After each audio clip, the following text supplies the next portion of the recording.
that email that I sent you for the roundtable that we're doing tomorrow and Friday? Yes. Good. Do you get a chance to put some thought into those questions? No, I started to, but I figured I have a 2.5-hour drive that I could dig into it more. I love it.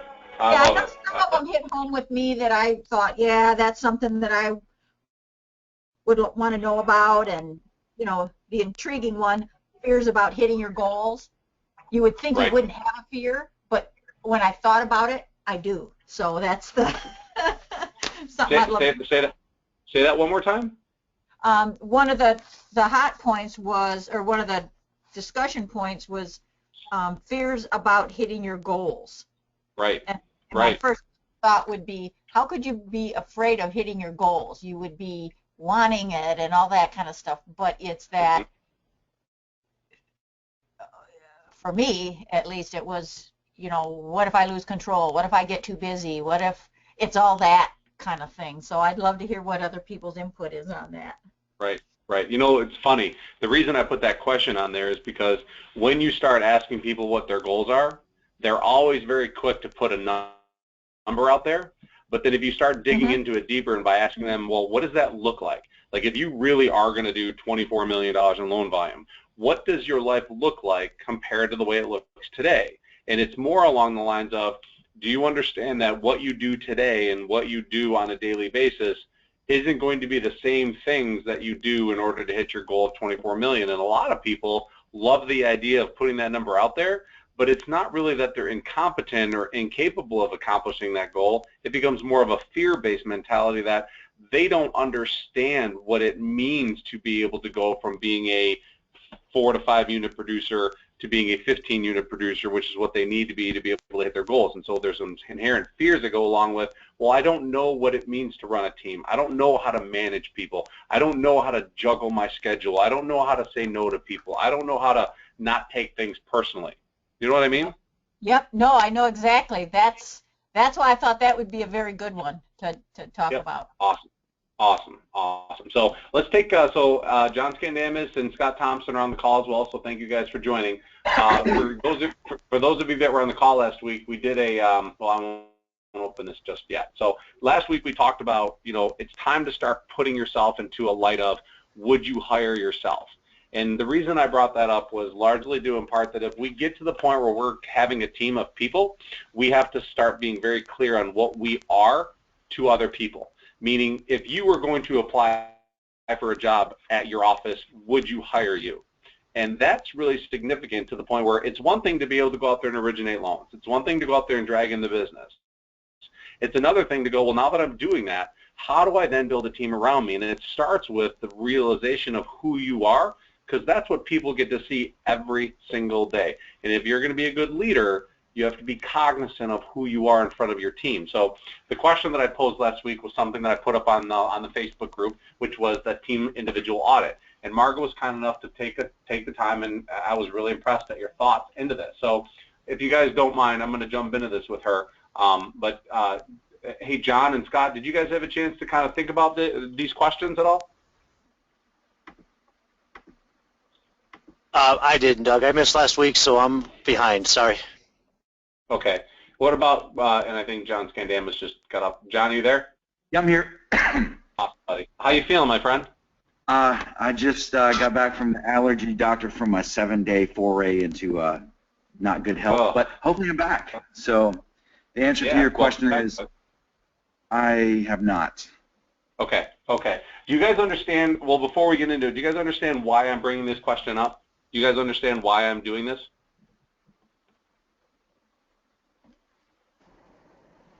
I do, yes. Okay. Scott does, yes. Okay. John, do you understand why I'm asking these questions and why this exercise is important?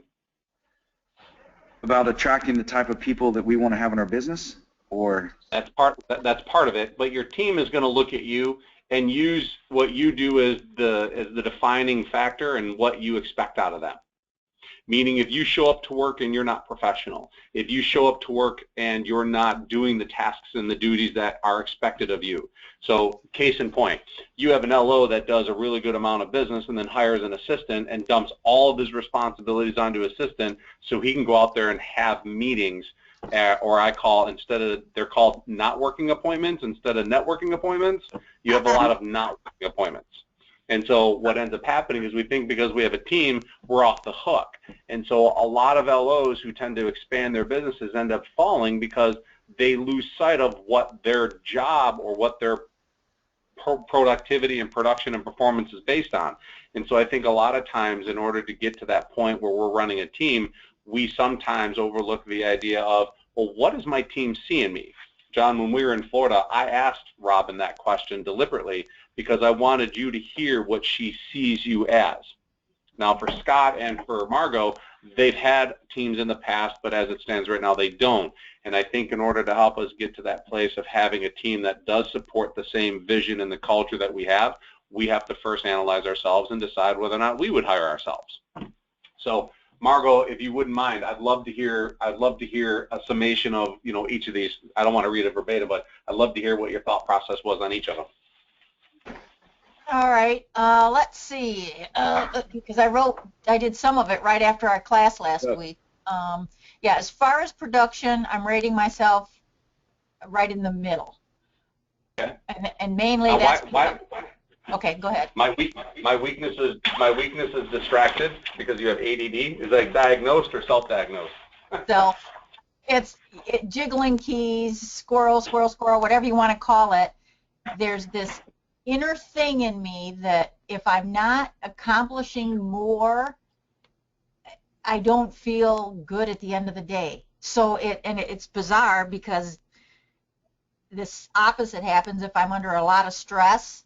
I will fall back into doing things like filing, cleaning my office, stuff where you just are doing nothing. But it's what I find is what stops my production is that idea of having to do something other than make calls and make you know, meetings with realtors and actually hunt the prey.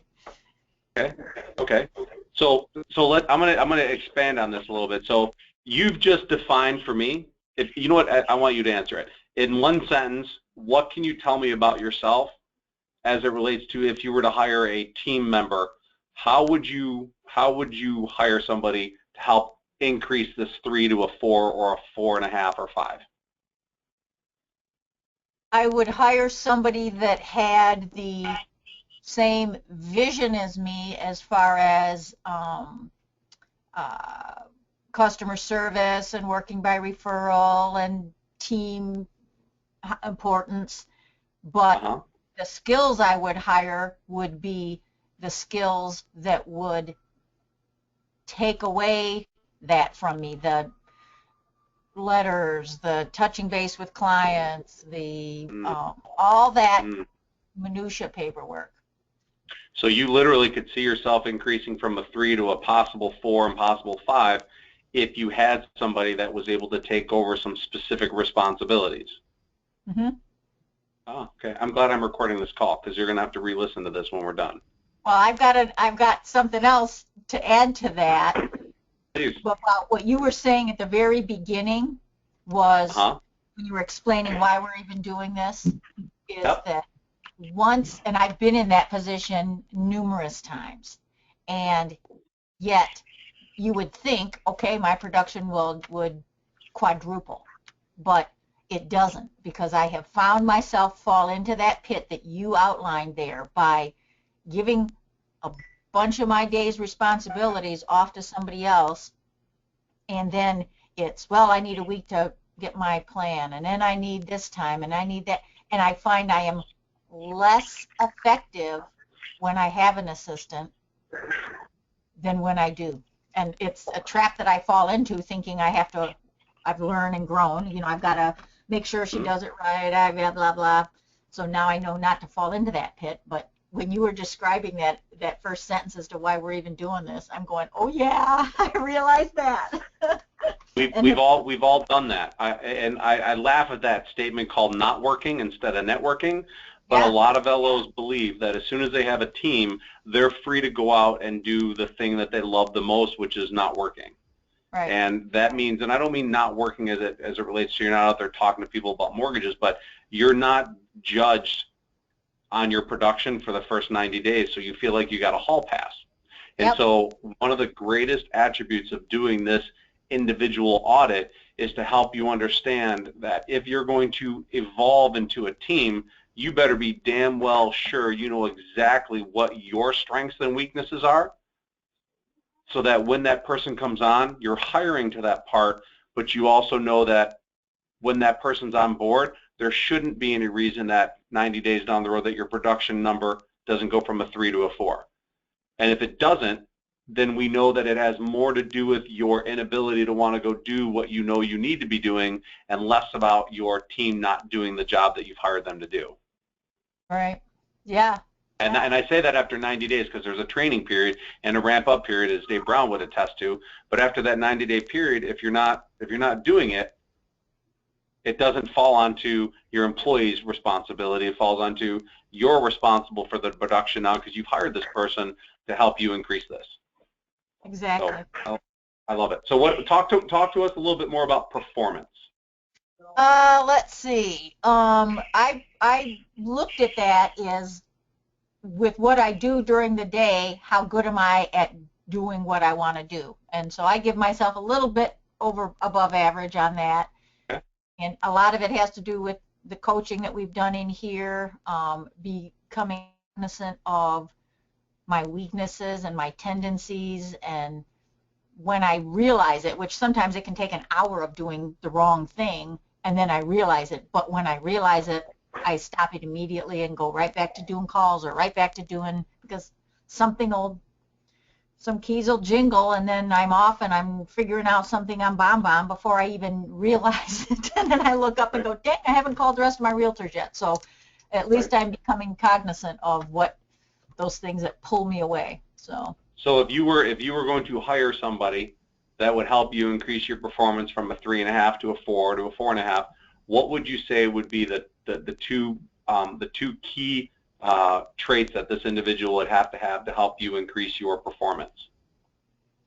The ability to learn themselves as much as possible, to take on responsibility, and Self-driven. Yep, self-driven. Self-motivated, self-driven. Yep.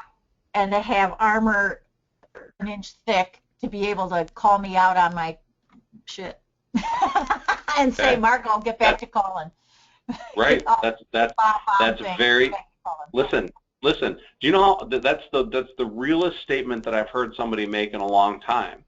The willingness to have your team not only to have the confidence but have the authority to call you out, because again, vulnerability is what we all require in order for our teams to see us succeed. We want people on our team to be aligned with us. We want people on our team to want to help us succeed. You want to have that agreement, because without them, you're going to maintain an average of a 3 on your entire team audit. And that's not what's going to get you to your goal. And I'm not even talking about numbers. I'm not even talking about income. I'm talking about goals as it relates to stress and to freedom and to life and to vacation. I mean, all of these things. In order for you to get to where you want to go, you really have to analyze these five parts of your life as it relates to your business, because if you wouldn't hire you, who do you think we end up hiring 9 times out of 10? We end up hiring people just like us. Right. And we wonder why our businesses constantly go into the crapper every time we hire somebody. I love it. What about potential? I love this. Yeah, that's, let me turn this thing off here, make sure it goes into voicemail. There we go. Let's see. Oh yeah, I got a great big ego. I think I got potential. I mean, it's like one of those things from even when I was a little kid, I always knew anything I wanted I could always have. If it was crocheting pot holders and selling them door to door to buy horse models when I was a kid, to it being in construction, or whatever it is I've been in, I've always felt that I couldn't fail at it. I just, if I didn't do it, I found something better, or I didn't want to do it anymore. So I always think I have huge potential in whatever I put my mind to. Okay. Well, when you put your mind to something, are you putting your mind to what the end result looks like, or do you worry more about the intricate details and how it actually needs to be accomplished? Details. I'm that. Okay. that vision that is, I want to try to figure out how everything is going to happen before it happens. I will plot out a whole marketing plan and to a negative point, where I shouldn't spend that much time doing that. You get consumed by it, and so it's do so much, you overanalyze it, and therefore it's paralysis by analysis. Yep. And then it never gets launched. I have so many cool marketing ideas that have never seen the light of day because. Okay, that's fair. That's fair. It's true. So, but if you could hire somebody to take you from a 4.5 to a 5, what would be their number one trait that they'd have to help you reach your number 5? Back to accountability. Ah. I mean, wow. Would it be? Yeah, it'd be nice to have me to say, here, I need a bunch of these. Go on to BombBomb, figure out how to do this, this, and this, and this, so you can give me the synopsis of it.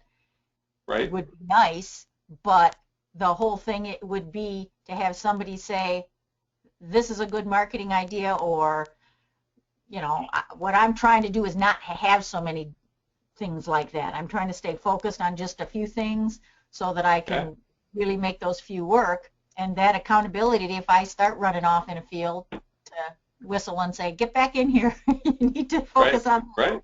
So that's what I think is that it's accountability.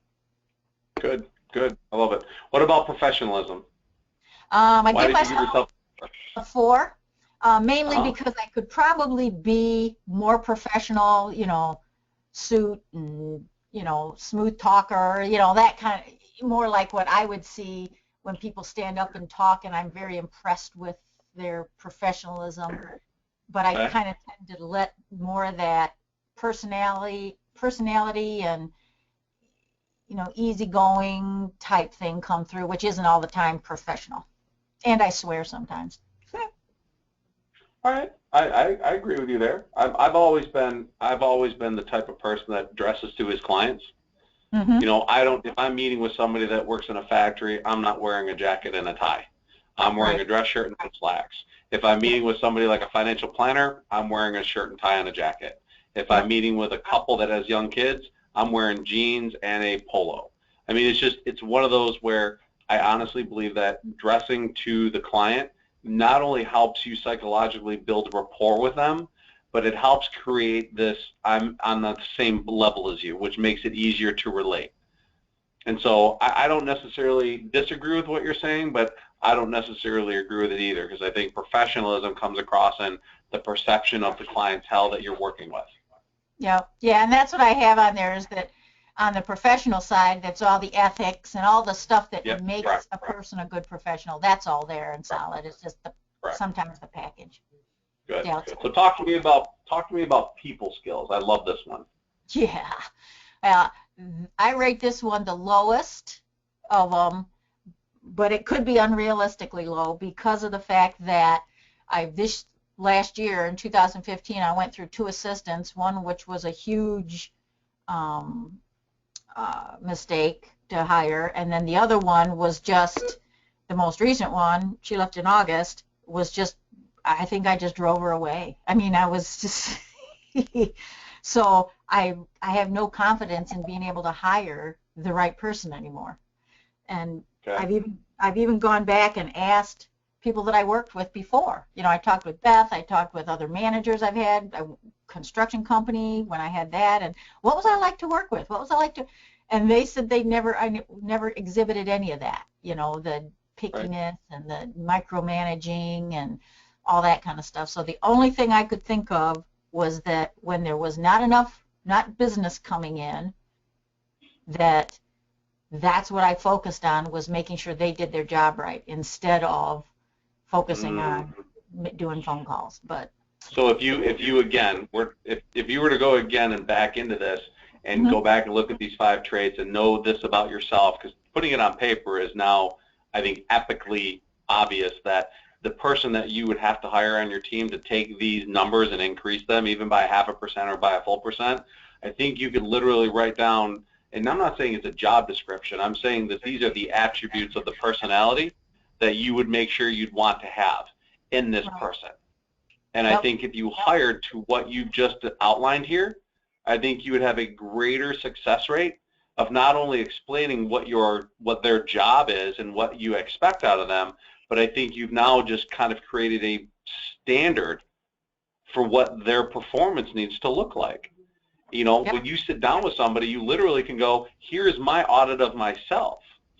And I've realized this, and so the best part about doing this is that can be something that you can provide to your next hire, that this is what I'm going to judge you on. This is how we're going to determine if your income is going to raise, or if you're going to be, you know, if you're going to be the right person for this job.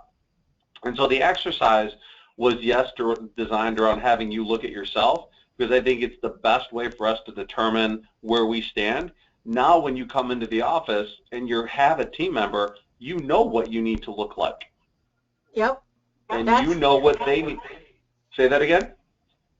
No, I said that's excellent. I mean, even you bringing that up has now got me going back through reading these things and going, yeah, that's right. I've just sat here and described 3 or 4 times what a person, you know, what I am, and therefore that creates that description of what that person, you know, my weakness is what that person would have to have. You know what, I have, I'm reading the strength and weakness statement, and you know what the first thing that comes to mind is? It comes to mind somebody that's ex-military. The 2 that I have on there? Well, strengths and weaknesses. I desire a team to be that, a team to work together for a greater good. I strive a light, happy office atmosphere, and I understand the entire process and like. Weakness, very little tolerance for shod work, or just doing time, taking a paycheck. The inability to learn, grow, and take responsibility is very hard for me to tolerate.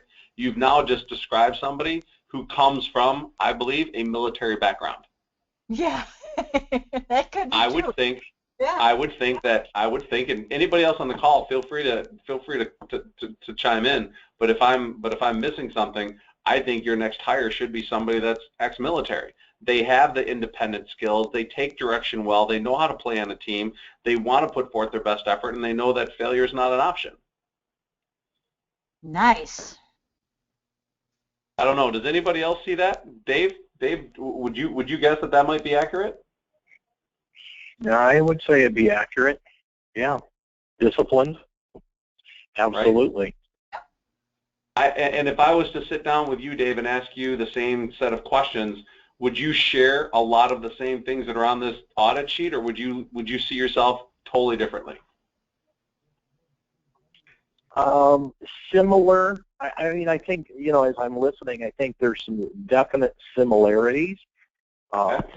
Yeah, I think there, you know, and the biggest thing, and probably with all of us, but I can speak to it, you know, squirrel, I mean, holy crap. I mean, you know, I'll sit here at about 2 p.m. in the afternoon. I'll go, okay, everybody, you're losing me. My ADD's kicking in. If you need me, you better get me quick because I'm having that laugh.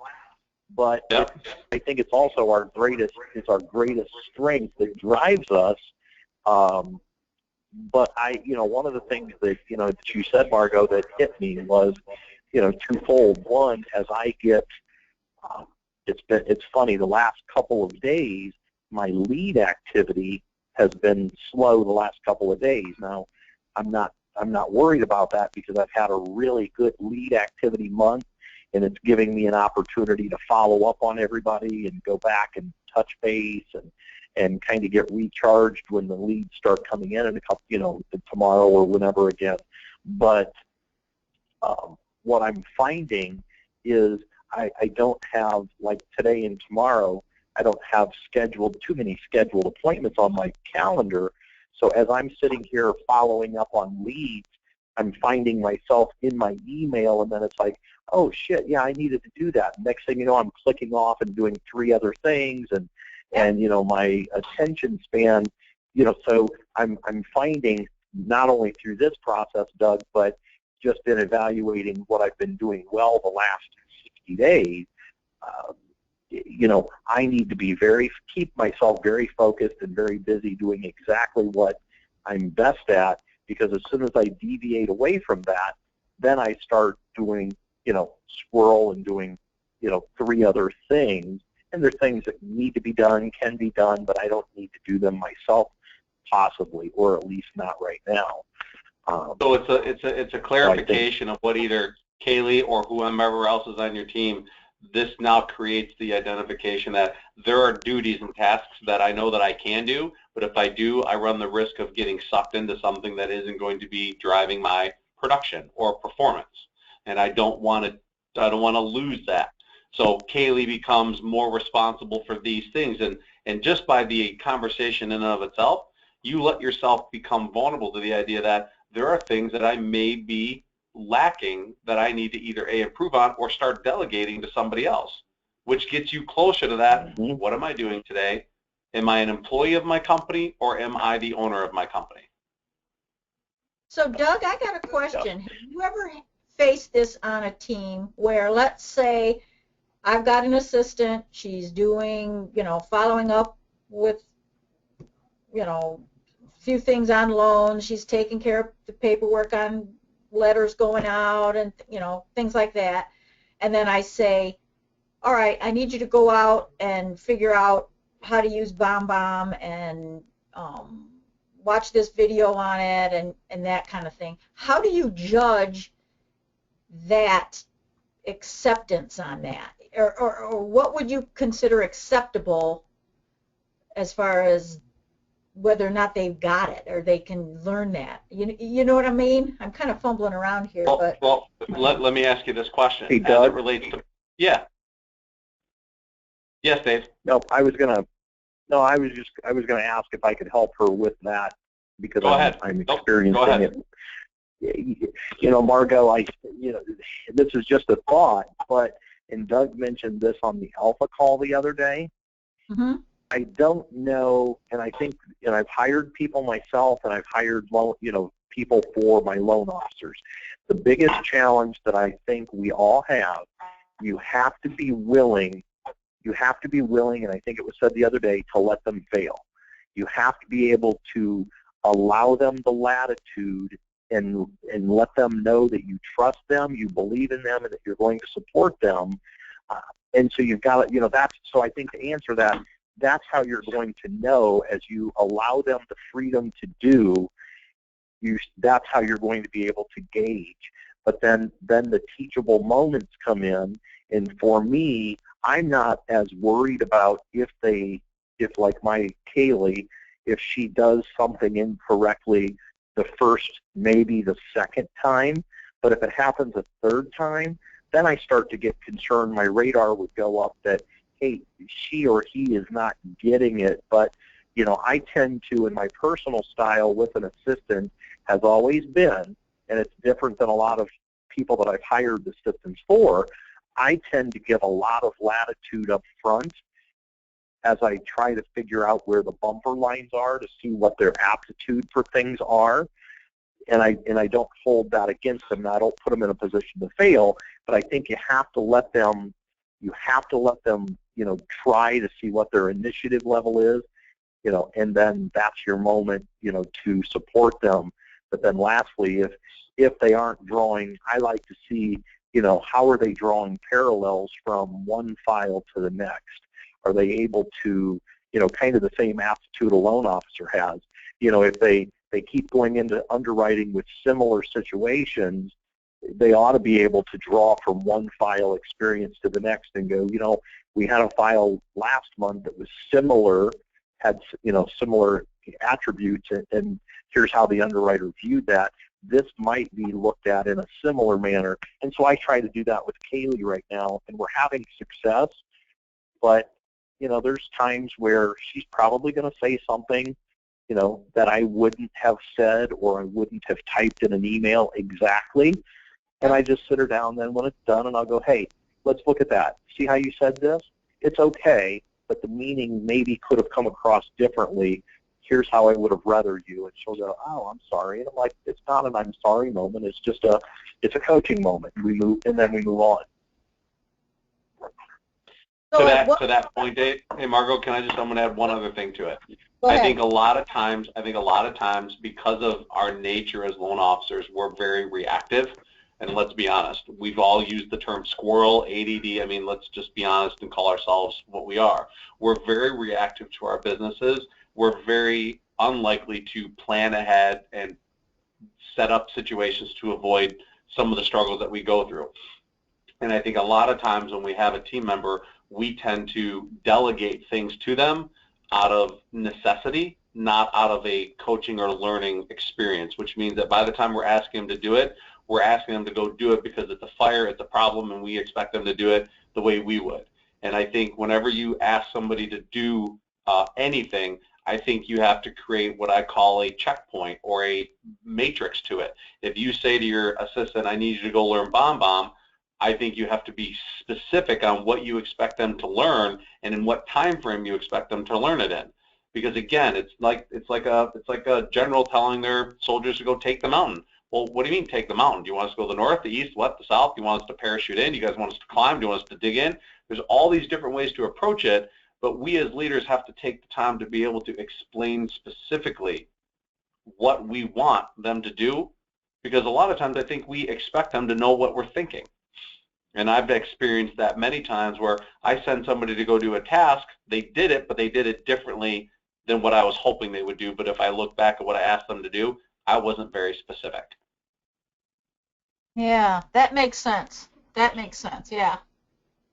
Because that's what I've seen is when I've had the last couple, it's like learn the agent marketing or learn BombBomb. And to me, if I was somebody's assistant, I would want to learn. I would spend hours. I would spend my weekends. I would do what it took to become a pro at that specific piece of software so that I could come back and then utilize that to help us be successful. But it just seems that it would be months. I mean, the last one was here 6 months.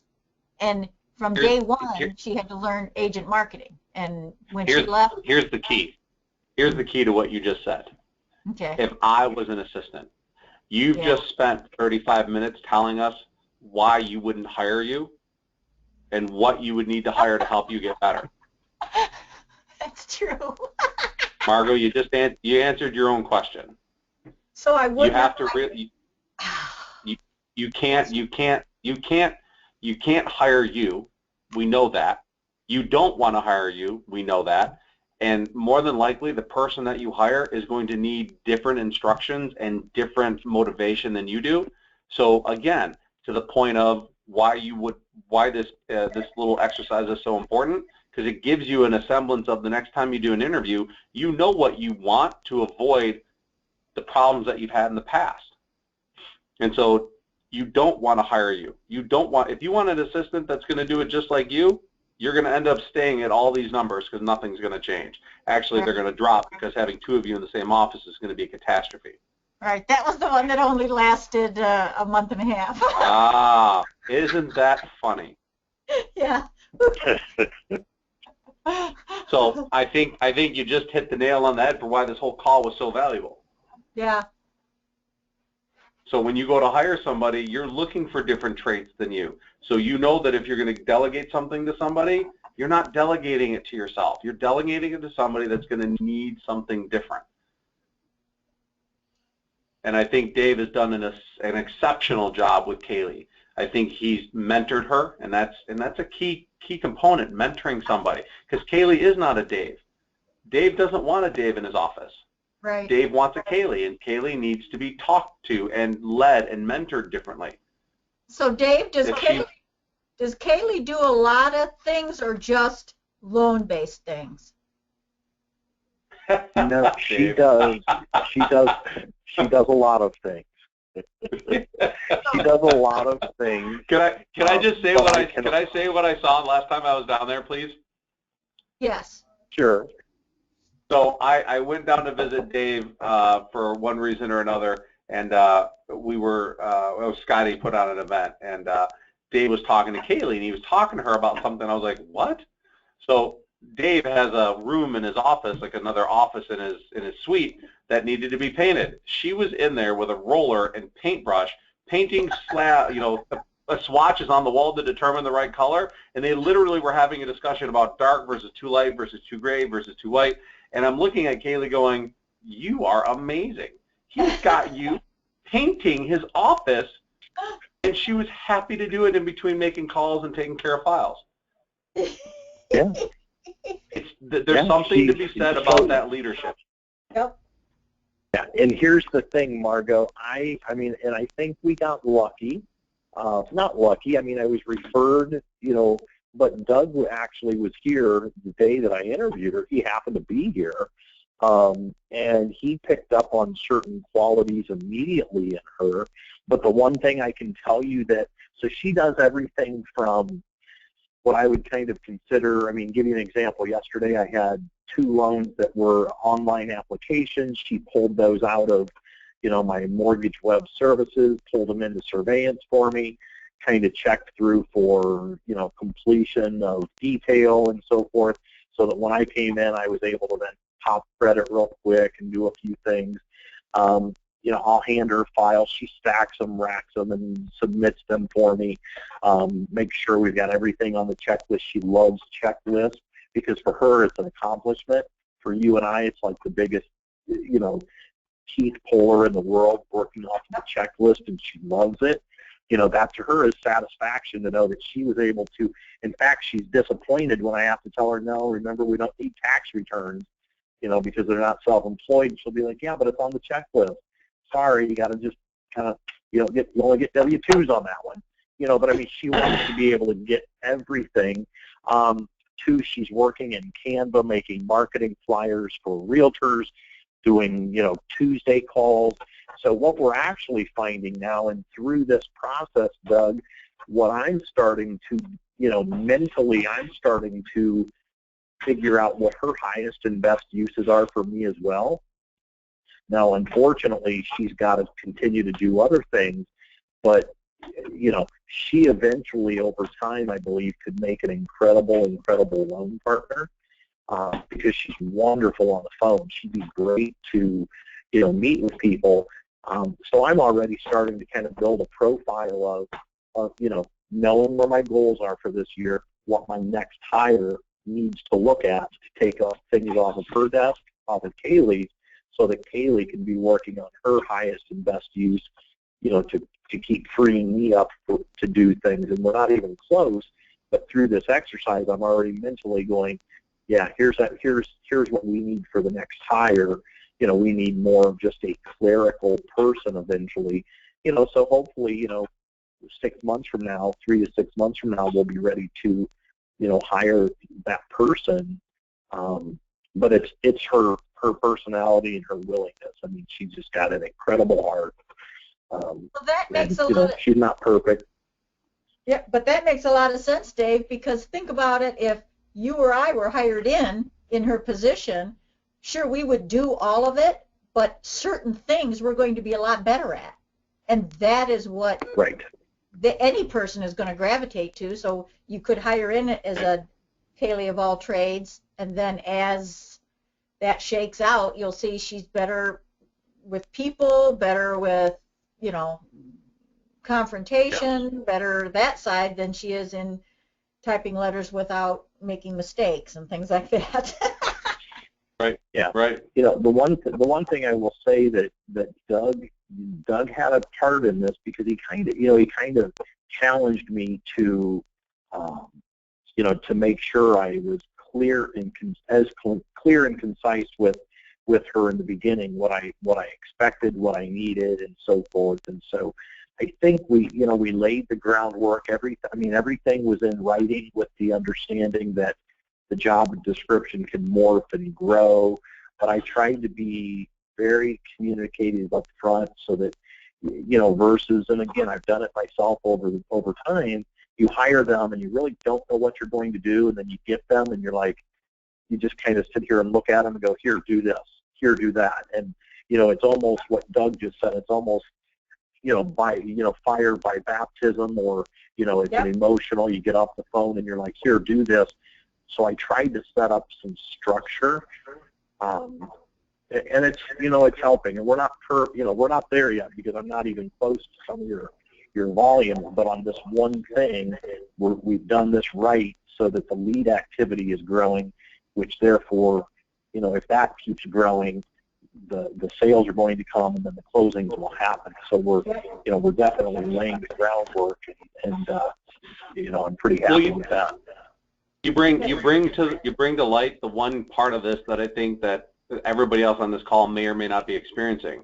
When you hire the right person to take the things off your plate that take you away from what you're supposed to be doing, Dave's lead volume and closing volume, I believe, has steadily increased every month that Kaylee's been on board. Is that a fair statement, Dave?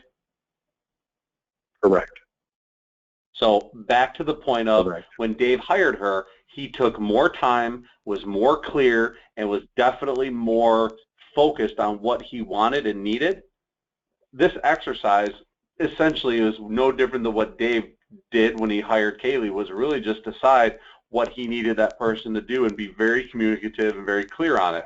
And I think any one of you that's on this call that either has or doesn't have a team, when you get to the point where you're ready to expand your business or look at how you can increase each of these numbers on your audit, the only thing you have to look at is what are you doing that takes you away from increasing those numbers. And a large part of it, more than likely, has to do with the mismanagement of your team and the fact that we get distracted, and the things that are distracting you, that's who you should have hired to take over that stuff so that you can go back to doing what you should be doing.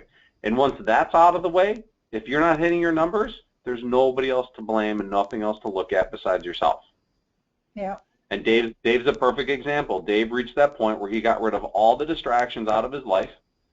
He got rid of all the negativity out of his life. And when he brought in Kaylee, Kaylee wasn't and isn't licensed yet. She makes a above minimum wage income. But at the end of the day, she's still an hourly employee and has only been in the industry for less than 6 months. Right. And Dave has just put a testament to the success of the exercise. I'm increasing my leads and my production, and I'm staying focused on the things that I need to do because Kaylee's taking over some of the things that I don't have to do. Obviously, he's mentoring her and he's investing time in her, and it takes more because she's not as trained, but then again, she doesn't have any bad habits. Right. So the beautiful part is that Dave's investing in someone's future that he knows that in another 6 months or 12 months, the dividends that he's going to be reaping are going to be infinite. And he didn't have the 1 month and out program or 2 months and out program that some of us have experienced. So in that respect, I applaud Dave and his ability to do this, but this exercise is more of a fundamental reality check for all of us. Is if you took the time to do it, you can really look at your business and go, how do I increase my performance? How do I increase my production? And if it isn't with regards to a team, then what do you do individually that's keeping you away from doing that? And let's find ways to eliminate the distractions. That's all I got today, folks. That's a lot. Margot, thank you for being the guinea pig. I truly appreciate it. Thank you for, honestly, thank you for taking the time to put this on paper. I really, really, really appreciate it. Hopefully you got value out of it, and the fact that you did, awesome. And yeah, if you don't have time to do it. Make the time. It's really kind of makes you look at yourself. Awesome. Awesome, guys. And if anybody wants to send this to me separately, I'd be more than happy to discuss it. I'll send out the replay and post it on Facebook. If you guys have any questions, give me a call. Otherwise, I will talk to everybody next week. Dave, Margot, Scott, I'll see you guys tomorrow. All right. Thanks, sir. Good job, guys. See ya. Bye. See ya. Bye. Bye-bye.